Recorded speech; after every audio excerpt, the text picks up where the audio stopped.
그 남자가 다시 돌아왔습니다. 그래서 나는 이 자갈밭을 옥토로 만들어주고 이런 여야 정치인들이 부동산 대책 이 애들 장난 내 거 흉내내. 도용한 사람이 박근혜다. 예. 이재명 후보도 내 거 뺏겼죠. 그러니까 허경영이만 나오면 4명은 다 떨어진다. 낙동강 오리하니까. 허경영을 텔레비에 못 나게 해달라. 그렇게 하면 자기들이 산다. 준엄한 심판이 앞으로 기다리고 있습니다. 단 한 명도 빠뜨리지 않고 정신교육.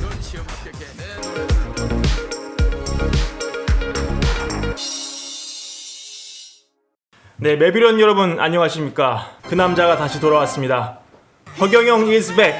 오늘 대선 후보로서 자리에 찾아주셨습니다. 사실은 이제 지난주에 바로 이곳 이 저희 건물 MBN 스튜디오에서 4인 대선 후보 토론회가 열렸거든요. 그렇죠.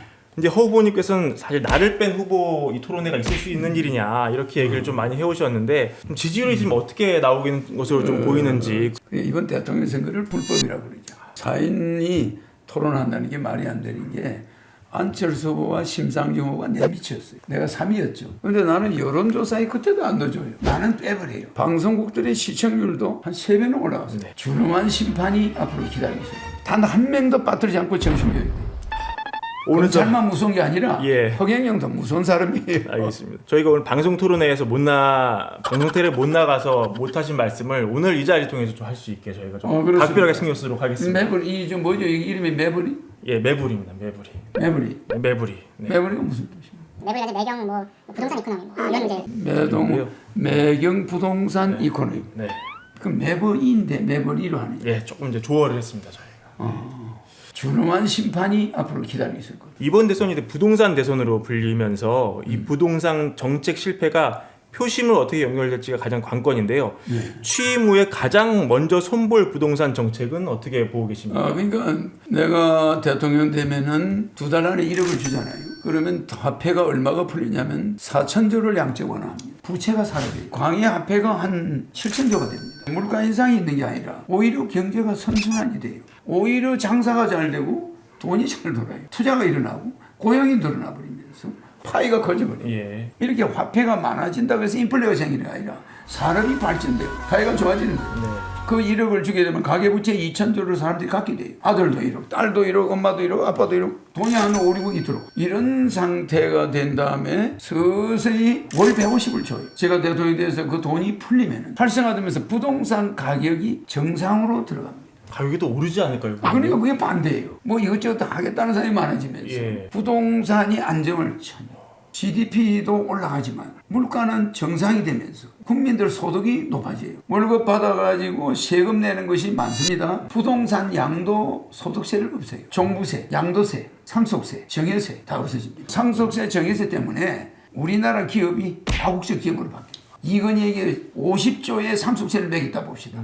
그러면 이건희 주식을 처분해요. 기업을 인수하는데 아들은 빈털 터지. 상속세 내야 되니까 현금 자산이 없잖아. 네. 삼성은 본사가 미국으로 가는 겁니다. 예. 중국으로 가는 거예요. 그럼 우리나라는 세금 수입이 없어져. 이런 여야 정치인들이 부동산 대책 이 애들 장난 내 거 흉내내요. 내가 정책만 내놔면 이 사람들은 뭐 봐. 내가 대통령 되고 나서 부동산을 매입하는 자. 앞으로 부동산 가격은 본인이 못 매깁니다. 부동산에서 매깁니다. 자기가 샀던 계약서를 가지고 부동산에 주면은 주택 가격이 나와요. 3년 보유했으면 3년간 물가 상승률 이상 계산할 수 없어요. 집을 내놓을 수 없습니다. 그러면 이 근로자들이 집을 살 희망이 있는 거예요. 만약에 당선되시면 취임 후 만날 정상의 순서는 어떻게 되겠습니까? 나는 외교가 다자 외교예요. 바이든이나 뭐 중국의 시진핑이나 이런 사람이 한국에 오면 만나고 가는 일은 없죠.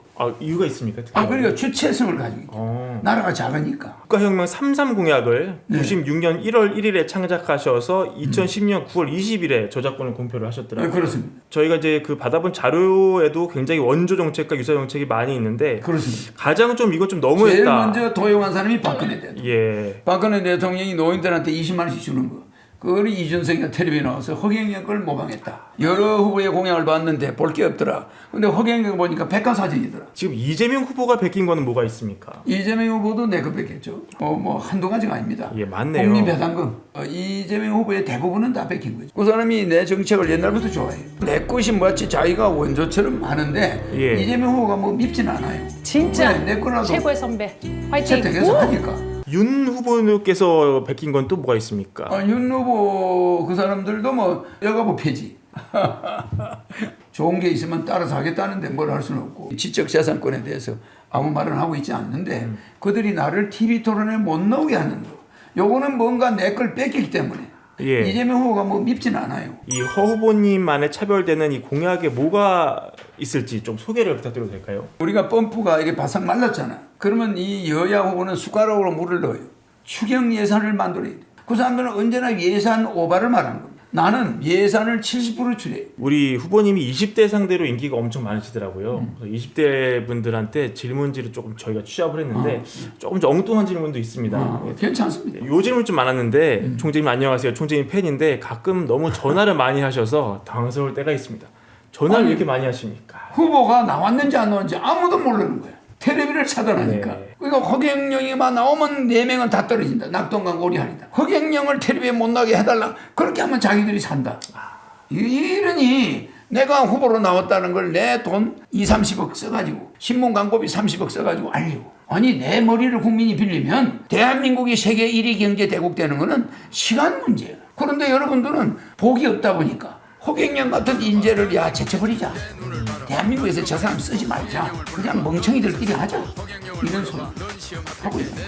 윤석열 후보님과 이재명 후보님이 물에 빠졌다고 하면 총력으로 누구부터 먼저 구하실 건가요? 나는 소방서 신고하죠. 누구를 끄집어내든 소방관들이 소방관들이? 알아서 할 일이죠. 네. 그 참 지능이 낮은 사람 질문이야. 그 사람이 바로 나예요. 우리 저 후보님의 국민 배당금 이렇게 나가면 이 청년들이 뭐 아득바득 공부하지 않아도 돈 걱정 없이 하고 싶은 걸 할 수 있을 것 같은데요. 그렇게 되면 굳이 뭐 대학에 가지 않아도 될 것 같고 그러면 대학 서열이나 어떤 명문대를 바라보는 이런 시선 좀 달라질지 이런 것도 궁금해요. 우리 젊은이들을 지금 돈 걱정에 내몰리게 한 거는 집에서 아버지한테 엄마한테 등록금 달래니까 갑자기 아버지하고 어머니가 싸움이 내 돈 없는 건 당신 모르냐 뭐 이러면서 싸움이 붙습니다. 이런 시대를 국회의원들이 만들어놨어. 그래서 나는 이 자갈밭을 옥토로 만들어주겠다. 이거 한 달 가서 일해봐야 하루면 탈탈 털려버리고 적자인데 이런 마음을 먹으면 직장 갈 맛이 안 나. 근데 그래도 허경영 때문에 150만 원씩이 쌓이고 있어. 부부싸움 안 해요? 이혼 확 줄어들어. 또 어떤 면에서 애들이 시야가 넓어져. 국민 배당금이 나오니까 나 공부를 좀 더 해야 되겠다. 이게 청년들이 왜 나를 좋아하냐? 희망을 주거든. 우리 20대 친구들이 사실 집을 지금 살 생각을 못 하고 있잖아요. 네. 후보님이 대통령이 되시면은 이 친구들이 집도 살 수 있는 길도 열리겠죠. 아니죠. 집을 살 필요가 없어. 주택 자금이 3억 중에 2억이 들어있어요. 결혼 비용 100억 더. 그렇죠. 그러니까 애들이 3억을 가지고 뭘 하겠 재테크를 하겠죠. 서울에 용산 미군기지 있죠. 20평짜리 100만 평의 주택을 지어요. 밑에는 잔디밭이죠. 예. 자전거만 다녀요. 차는 못 들어옵니다. 차는 입구에서 지하 발레가 돼요. 자동 발레. 서울 시내 출근은 전부 자전거예요. 무료 주택인데 무료 주택이에요. 결혼만 한 신혼부부만 들어갈 수 있어요. 죽을 때까지 안 나와도 돼. 이혼하면 어떻게 됩니까? 이혼하면 나옵니다. 청년들이 재미있을까 없을까? 재밌겠네요. 사는 건 살맛이 날 것 문제가 같습니다. 없는데 이혼하면 나올 각오 해야 돼. 그때는 3억 받은 거 가지고 집 사면 되잖아. 청년들을 외곽으로 몰아버리면 출퇴근하는데 3시간이 걸려 하루에. 중심에 있으니까 자전거 타고 출퇴근하니까 그게 자체가 운동이야. 근데 지하철에 찡겨가지고 1시간 반 동안 이거 진을 빼는 겁니다. 그러니까 아예 자전거로 직장까지 또 아파트로 슝 또 한강변으로 슝 다리가 빵빵해져. 야 이거 허경영이 아니었으면 지하철에 3시간 동안 앉아있어요. 청년들에게 꿈과 희망을 주겠다. 이거 부동산 중에 이건 최고 부동산입니다. 자, 또 분위기 약간 환기해가지고요. 다른 얘기 좀 해보겠습니다. 아까 이제 사전 미팅 때 좀 제가 말씀드렸는데 희망이 있죠? 희망 있습니다. 네. 그래서 젊은 애들은 네. 이렇게 좀 아무거나 눈을 바라봐 넌 건강해지고 허경영을 불러봐 넌 웃을 수 있고 허경영 주택 마련 주식 대박 매불이 하나면 오케이입니다. 매불이 구독 누르시면 부자 됩니다. 좋아요 누르시면 더 부자 됩니다.